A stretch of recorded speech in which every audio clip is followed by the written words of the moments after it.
Bonjour à tous et bienvenue dans ce nouvel épisode des astuces de vente du Sales Club.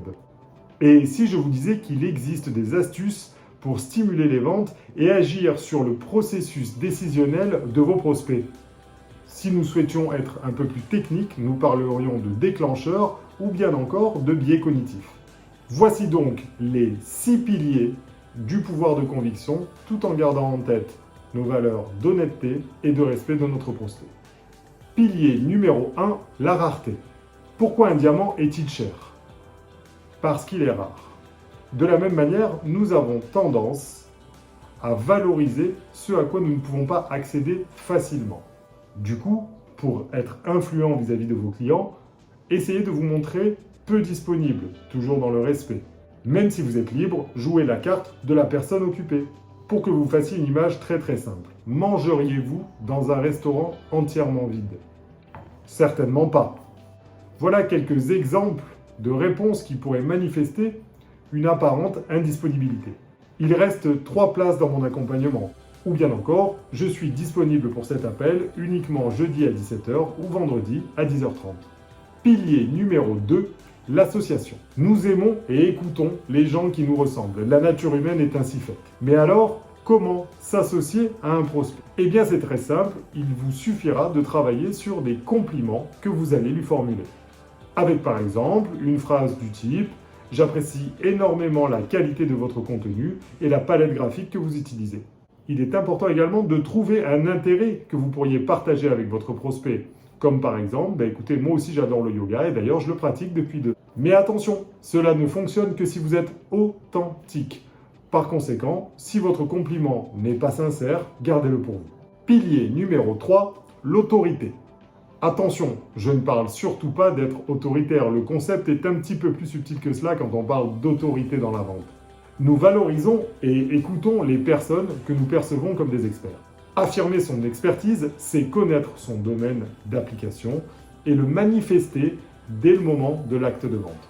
Pour ce faire, ne soyez pas avare de remarques, de conseils et de pistes avec vos prospects. N'oubliez pas que quand vous parlez à un prospect, vous devez être convaincu que vous en savez plus que lui sur le sujet que vous êtes en train de traiter et que vous avez réellement quelque chose à lui apporter. Vous avez plus d'expérience, plus de connaissances, plus de recul, plus de pratique sur le sujet que vous êtes en train de discuter.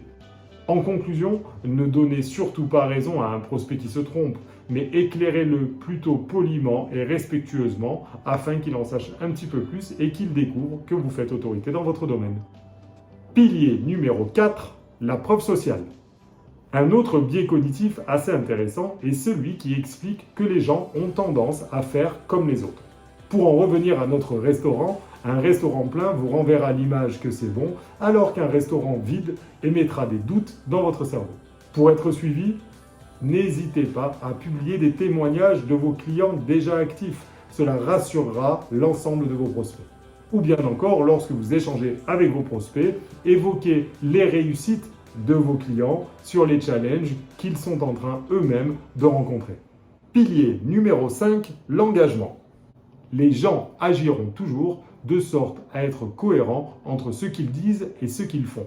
Les petits accords ou accords intermédiaires vont favoriser un accord global car votre prospect aura à cœur d'être cohérent avec les oui qu'il vient d'enchaîner. Faites donc dire oui le plus souvent possible et tout au long de votre conversation à votre prospect avec des phrases comme par exemple « Saisissez-vous combien cela pourrait être bénéfice à votre business ?» Ou bien encore, sommes-nous raccords sur ce point-là? Techniquement, c'est ce que l'on appelle dans la vente faire usage des questions de confirmation et des questions d'engagement. Pilier numéro 6, la réciprocité. Nous nous sentons toujours redevables à quelqu'un qui nous aura rendu service et ce gracieusement. Je vous engage donc à rendre service à vos prospects sans rien attendre en retour. Et vous ne serez jamais aussi surpris de découvrir à quel point ils peuvent vous renvoyer l'ascenseur dans des proportions bien plus grandes. Donnez à votre prospect une partie gratuite de votre expertise. Ne soyez pas avare en conseil. Vous verrez qu'ils vous le rendront dans des proportions bien plus grandes et vous aideront donc à vendre vite et plus facilement. En conclusion, n'oubliez pas qu'utiliser ces 6 piliers n'a rien de négatif et n'a rien à voir avec l'influence que l'on peut porter à ses prospects.